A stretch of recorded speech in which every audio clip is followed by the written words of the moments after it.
दोस्तों दोस्तों अगर आपको सनराइजर्स हैदराबाद और लखनऊ सुपर जायंट्स के बीच खेला गया आईपीएल 2025 का 7वां और सांसें रोक देने वाला सबसे रोमांचक महामुकाबला पसंद आया हो तो इस वीडियो को आप एक लाइक जरूर करें। इस वीडियो का लाइक टारगेट 400 लाइक है तो इस वीडियो को आप दिल से लाइक जरूर करें। दोस्तों आईपीएल 2025 के 7वें और एक और सबसे रोमांचक महामुकाबले में आईपीएल इतिहास की दो सबसे बड़ी टीमें एक दूसरे से भिड़ी। इस बार पैट कमिंस की सनराइजर्स हैदराबाद के सामने ऋषभ पंत की लखनऊ सुपर जायंट्स की टीम खड़ी थी। इस रोंगटे खड़े कर देने वाले महामुकाबले में लखनऊ के कप्तान ऋषभ पंत ने टॉस जीता और पहले गेंदबाजी का फैसला लिया और हैदराबाद की टीम को पहले बल्लेबाजी के लिए आमंत्रित किया। उसके बाद रनों की बारिश करने के इरादे से हैदराबाद के दो दिग्गज ओपनर बल्लेबाज मैदान में उतरे। ट्रेविस हेड और अभिषेक शर्मा के कंधों पर इस महामुकाबले में अपनी टीम को एक विस्फोटक ओपनिंग शुरुआत दिलाने की बहुत ही बड़ी जिम्मेदारी थी और हैदराबाद की इस ओपनिंग जोड़ी ने आते ही लखनऊ की गेंदबाजी पर बड़े शॉट खेलना शुरू कर दिया था। खास करके ट्रेविस हेड इस मुकाबले में गजब की बल्लेबाजी कर रहे थे, लेकिन इसी बीच पारी का तीसरा ओवर डालने आए शार्दुल ठाकुर ने गजब के फॉर्म में चल रहे अभिषेक शर्मा को निकोलस पूरन के हाथों कैच आउट कर दिया। अभिषेक शर्मा इस मुकाबले में 6 गेंद में 6 रन बनाकर आउट हो गए। हैदराबाद की इस ओपनिंग साझेदारी के टूटने के बाद अब ईशान किशन बल्लेबाजी के लिए मैदान में उतरे थे, लेकिन पिछले मुकाबले के शतकवीर ईशान किशन को शार्दुल ठाकुर ने उनकी पहली ही गेंद पर ऋषभ पंत के हाथों कैच आउट कर दिया। ईशान किशन इस मुकाबले में अपना खाता भी नहीं खोल पाए। शार्दुल ठाकुर ने अपने एक ही ओवर में हैदराबाद के दो बहुत ही बड़े विकेट लखनऊ की टीम को दिलाए थे। अब हैदराबाद की बल्लेबाजी दबाव में थी, लेकिन अब बल्लेबाजी के लिए नीतीश कुमार रेड्डी मैदान में उतरे थे, लेकिन एक छोर पर सेट हो चुके ट्रेविस हेड को कोई भी लखनऊ का गेंदबाज रोक नहीं पा रहा था। वह लगातार लखनऊ की गेंदबाजी पर बड़े शॉट खेलते जा रहे थे। पारी के चौथे ओवर में आवेश खान को तो ट्रेविस हेड ने 2 गजब के छक्के लगा दिए थे, तो वहीं नए बल्लेबाज नीतीश कुमार रेड्डी भी उनका साथ बखूबी निभा रहे थे। अब दोनों के बीच एक महत्वपूर्ण साझेदारी बननी शुरू हो गई थी, जिसने हैदराबाद की टीम के ऊपर से दबाव पूरी तरह हटा दिया था। ट्रेविस हेड और नीतीश कुमार रेड्डी की यह साझेदारी अब लगातार मजबूत होती जा रही थी। दबाव अब लखनऊ के कप्तान ऋषभ पंत पर भी दिखने लगा था और फिर इसी बीच ट्रेविस हेड और नीतीश कुमार रेड्डी की यह गजब की साझेदारी 50 रनों का आंकड़ा पार कर गई। ट्रेविस हेड और नीतीश कुमार रेड्डी ने अब हैदराबाद की टीम को 76 रनों पर पहुंचा दिया था, लेकिन तभी गेंदबाजी पर आए प्रिंस यादव ने लखनऊ की टीम के लिए सबसे बड़ा खतरा बन चुके ट्रेविस हेड को क्लीन बोल्ड कर दिया। ट्रेविस हेड 28 गेंद में 47 रनों की एक ताबड़तोड़ पारी खेलकर आउट हो गए। प्रिंस यादव ने लखनऊ की टीम को हैदराबाद का एक सबसे बड़ा विकेट दिलाया था। अब लखनऊ की गेंदबाजी ने इस मुकाबले में वापसी करके दिखाई थी। अब बल्लेबाजी के लिए हेनरी क्लासेन मैदान में उतरे थे और फिर हेनरी क्लासेन ने भी आते ही दिग्वेश राठी को एक गजब का छक्का लगाकर अपना खाता खोला था। अब फिर एक बार हेनरी क्लासेन और नीतीश कुमार रेड्डी के बीच एक और साझेदारी बननी शुरू हो चुकी थी। दोनों ही खिलाड़ी इस मुकाबले में गजब के फॉर्म में नजर आ रहे थे और लगातार बड़े शॉट खेल रहे थे, लेकिन तभी पारी के 12वें ओवर में प्रिंस यादव ने सेट हो चुके हेनरी क्लासेन को ही रन आउट कर दिया। हेनरी क्लासेन इस मुकाबले में 17 गेंद में 26 रन बनाकर आउट हो गए। हेनरी क्लासेन एक गलत मौके पर आउट हो चुके थे, जिसने फिर से दबाव हैदराबाद की बल्लेबाजी पर डाल दिया था, लेकिन अब बल्लेबाजी के लिए अनिकेत वर्मा को भेजा गया और फिर अनिकेत वर्मा और नीतीश कुमार रेड्डी ने मिलकर हैदराबाद की पारी को संभालने की पूरी कोशिश करी, लेकिन तभी सेट हो चुके नीतीश कुमार रेड्डी को गेंदबाजी पर आए रवि बिश्नोई ने क्लीन बोल्ड कर दिया। नीतीश कुमार रेड्डी 28 गेंद में 32 रन बनाकर आउट हो गए। अब हैदराबाद के दोनों ही सेट बल्लेबाज आउट हो चुके थे। हैदराबाद की आधी बल्लेबाजी अब खत्म हो चुकी थी। अब मैदान पर अभिनव मनोहर को भेजा गया, लेकिन उनके साथ बल्लेबाजी कर रहे अनिकेत वर्मा ने अब अपने हाथ खोलना शुरू कर दिया था और विकेट निकालने वाले रवि बिश्नोई के ओवर में अनिकेत वर्मा ने 2 गजब के छक्के लगा दिए थे, तो वही उसके अगले ही ओवर में गेंदबाजी पर आए दिग्वेश राठी को भी अनिकेत वर्मा ने उसी तरह 2 लाजवाब छक्के लगा दिए। अनिकेत की इस खतरनाक बल्लेबाजी ने सभी को हैरान कर दिया था, लेकिन दिग्वेश राठी ने अपने इसी ओवर में गजब की बल्लेबाजी कर रहे अनिकेत वर्मा को डेविड मिलर के हाथों कैच आउट कर दिया। अनिकेत वर्मा 13 गेंदों में 36 रनों की एक गजब की पारी खेलकर आउट हो गए। लखनऊ की गेंदबाजी किसी भी हैदराबाद के बल्लेबाज को ज्यादा देर तक मैदान में टिकने ही नहीं दे रही थी।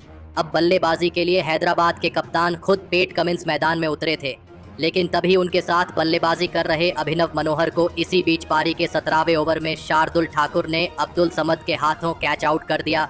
अभिनव मनोहर इस मुकाबले में 6 गेंद में बस 2 ही रन बना पाए। हैदराबाद की बल्लेबाजी अब बहुत ही बड़ी मुसीबत में थी। लखनऊ की खतरनाक गेंदबाजी ने हैदराबाद की पूरी बल्लेबाजी को बैकफुट पर धकेल दिया था। अब मैदान पर हर्षल पटेल आए थे, लेकिन उनके साथ बल्लेबाजी कर रहे हैदराबाद के कप्तान पैट कमिंस ने अपनी पहली 3 गेंदों पर 3 शानदार छक्के लगाकर अपना खाता खोला था। लेकिन अपनी चौथी गेंद पर भी एक और बड़ा शॉट खेलने के चक्कर में पैट कमिंस को आवेश खान ने दिग्वेश राठी के हाथों कैच आउट कर दिया। पैट कमिंस इस मुकाबले में 4 गेंद में 18 रन बनाकर आउट हो गए। अब हैदराबाद के बस 2 ही विकेट बचे थे। अब बल्लेबाजी के लिए मोहम्मद शमी मैदान में उतरे थे, लेकिन फिर एक बार गेंदबाजी पर आए शार्दुल ठाकुर ने मोहम्मद शमी को आयुष बदोनी के हाथों कैच आउट कर दिया। मोहम्मद शमी 3 गेंद में बस 1 ही रन बना पाए। अब हैदराबाद के अंतिम विकेट के रूप में सिमरजीत सिंह मैदान में उतरे थे, लेकिन आखिरी के ओवर में हर्षल पटेल ने अपनी टीम के लिए कुछ महत्वपूर्ण रन बनाए और इसी के चलते हैदराबाद की टीम ने 190 रनों का एक बड़ा लक्ष्य लखनऊ के टीम के आगे रखा। उसके बाद हैदराबाद से मिले 191 रनों के एक विशाल लक्ष्य का पीछा करने लखनऊ के 2 दिग्गज ओपनर बल्लेबाज मैदान में उतरे। मिचेल मार्श और एडन मार्करम के कंधों पर इस महामुकाबले में अपनी टीम को एक शानदार ओपनिंग शुरुआत दिलाने की बहुत ही बड़ी जिम्मेदारी थी, लेकिन लखनऊ की इन उम्मीदों को पारी की शुरुआती ओवरों में ही हैदराबाद की तेज गेंदबाजी ने तोड़ दिया और पारी का दूसरा ही ओवर डालने आए मोहम्मद शमी ने एडन मार्करम को पैट कमिंस के हाथों कैच आउट कर दिया। एडन मार्करम इस मुकाबले में 4 गेंद में बस 1 ही रन बना पाए। एडन मार्करम के जल्दी आउट हो जाने के बाद अब लखनऊ की टीम की तरफ से निकोलस पूरन बल्लेबाजी करने मैदान में उतरे और फिर नए बल्लेबाज निकोलस पूरन और मिचेल मार्श ने मिलकर फिर यहां से लखनऊ की पारी को संभाल लिया और एक विस्फोटक साझेदारी हैदराबाद की गेंदबाजी के सामने बनाना शुरू कर दिया। खास करके नए बल्लेबाज निकोलस पूरन इस मुकाबले में गजब की बल्लेबाजी कर रहे थे। निकोलस पूरन ने आते ही पारी के तीसरे ओवर में सिमरजीत सिंह को 1 चौका और 2 गजब के छक्के लगा दिए थे। तो वही उनके साथ बल्लेबाजी कर रहे मिचेल मार्श भी इस मुकाबले में शानदार फॉर्म में नजर आ रहे थे। दोनों की इस साझेदारी ने हैदराबाद की गेंदबाजी को पूरी तरह बैकफुट पर धकेल दिया था। निकोलस पूरन की विस्फोटक बल्लेबाजी की वजह से हैदराबाद के कप्तान पैट कमिंस की परेशानियां बहुत ही ज्यादा बढ़ चुकी थीं और फिर इसी बीच निकोलस पूरन और मिचेल मार्श की यह साझेदारी अब 50 रनों की हो चुकी थी। लखनऊ की इस खतरनाक बल्लेबाजी ने हैदराबाद के हर एक गेंदबाज को दबाव में डाल दिया था। निकोलस पूरन को तो कोई भी हैदराबाद का गेंदबाज रोक नहीं पा रहा था और फिर इसी बीच पारी के 7वें ओवर में एडम जैम्पा को एक गजब का छक्का लगाते हुए निकोलस पूरन ने केवल 18 गेंद में अपना इस मुकाबले का ताबड़तोड़ अर्धशतक पूरा कर लिया। निकोलस पूरन और मिचेल मार्श की इस साझेदारी ने हैदराबाद के कप्तान पैट कमिंस के पसीने छुड़ा दिए थे, क्योंकि लखनऊ की यह जोड़ी हैदराबाद से यह मुकाबला दूर लेती जा रही थी। हैदराबाद के गेंदबाजों के हर एक ओवर में अब छक्के चौके लगने लगे थे और फिर देखते ही देखते इन दोनों की यह साझेदारी 100 रनों का आंकड़ा भी पार कर गई। निकोलस पूरन और मिचेल मार्श की इस जोड़ी ने अब अपनी टीम को 120 रनों पर पहुंचा दिया था, लेकिन तभी गेंदबाजी पर आए हैदराबाद के कप्तान पैट कमिंस ने हैदराबाद की टीम के लिए सबसे बड़ा खतरा बन चुके निकोलस पूरन को LBW आउट कर दिया। निकोलस पूरन इस मुकाबले में 26 गेंदों में 70 रनों की एक अद्भुत पारी खेलकर आउट हो गए। हैदराबाद के कप्तान पैट कमिंस ने इस मुकाबले का एक बहुत ही बड़ा विकेट अपनी टीम को दिलाया था, लेकिन अब बल्लेबाजी के लिए लखनऊ के कप्तान खुद ऋषभ पंत मैदान में उतरे थे। लेकिन तभी दूसरे छोर पर बल्लेबाजी कर रहे मिचेल मार्श ने पैट कमिंस के एक ओवर में 2 लगातार चौके लगाकर अपना इस मुकाबले का लाजवाब अर्धशतक पूरा कर लिया। लेकिन अर्धशतक पूरा करने के तुरंत ही बाद कप्तान पैट कमिंस ने मिचेल मार्श को नीतीश कुमार रेड्डी के हाथों कैच आउट कर दिया। मिचेल मार्श इस मुकाबले में 31 गेंद में 52 रनों की एक शानदार पारी खेलकर आउट हो गए। कप्तान पैट कमिंस ने अब दोनों ही लखनऊ के सेट बल्लेबाजों को आउट कर दिया था और हैदराबाद की टीम को इस मुकाबले में वापसी करने का एक बढ़िया मौका दिया था। लेकिन अब बल्लेबाजी के लिए आयुष बदोनी मैदान में उतरे थे और फिर कप्तान ऋषभ पंत और आयुष बदोनी ने मिलकर लखनऊ की पारी को संभालने की पूरी कोशिश करी। लेकिन तभी गेंदबाजी पर आए एडम जैम्पा ने आयुष बदोनी को हर्षल पटेल के हाथों कैच आउट कर दिया। आयुष बदोनी 6 गेंद में बस 6 ही रन बना पाए।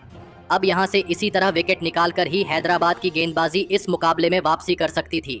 अब बल्लेबाजी के लिए डेविड मिलर मैदान में उतरे थे और फिर डेविड मिलर के साथ मिलकर कप्तान ऋषभ पंत ने फिर से एक और साझेदारी बनाने की पूरी कोशिश करी। लेकिन तभी गेंदबाजी पर आए हर्षल पटेल ने सेट हो चुके लखनऊ के कप्तान ऋषभ पंत को मोहम्मद शमी के हाथों कैच आउट कर दिया। कप्तान ऋषभ पंत 15 गेंद में 15 रन बनाकर आउट हो गए। लेकिन अब हैदराबाद की गेंदबाजी के पास ज्यादा रन नहीं बचे थे। मुकाबला अब हैदराबाद के हाथ से निकलने लगा था। लेकिन अब बल्लेबाजी के लिए अब्दुल समद मैदान में उतरे लेकिन अब्दुल समद में आते ही हैदराबाद की गेंदबाजी पर बड़े शॉट खेलना शुरू कर दिया और हैदराबाद के किसी भी गेंदबाज को इस मुकाबले में वापसी करने का कोई भी मौका नहीं दिया। अब्दुल समद इस मुकाबले में 275 की स्ट्राइक रेट से बल्लेबाजी कर रहे थे।